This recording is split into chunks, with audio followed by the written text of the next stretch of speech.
Урматтуу депутаттар, биз бүгүн министрлер кабинетинин орун басары Эдил Байсаловдун ишин карашыбыз керек.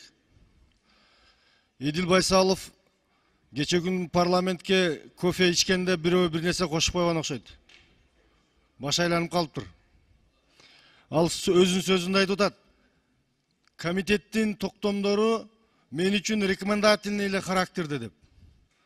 Парламент дискуссионный клубка окшоп атат мага дейт. Парламентте хамит этип атышат дейт. Урматтуу төрага, сиз ушул боюнча бир президентибизге кайрылуу кылып, парламенттин аброюна шек келтирген боюнча чара көрбөйсүзбү? Урматтуу депутаттар, Эдил Байсаловго 4 негизди коет элем. Биринчиден, бул инсан мамлекеттик этиканы бузду. Мамлекеттик этика болот депутаттар менен сүйлөшүп атканда. Экинчиден, бул конституционный стройдогу президенттик башкаруу, президенттин башкаруусу жана парламенттин башкаруусун бул жокко чыгарып атат. Бул жерде госизмена жатат. Эмне үчүн бул депутатка кайрылып туруп, сиз депутат элдин атынан мага тапшырма бербеңиз дейт. Биз кимдин атынан беребиз? Үчүнчүдөн, парламент элдин добушун алып келгендердин добушун жокко чыгарып атат бул.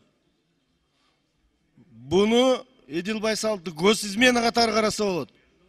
Кантип мына жерде отурган эл өкүлдөрү бир келген вице-премьердин ушинтип сүйлөгөнүн угуп отурабыз биз. Элдер бизди шайлаганда ошол Эдил Байсалов силерди келип мазактап кетсин деп шайладыбы? Ал ким өзү?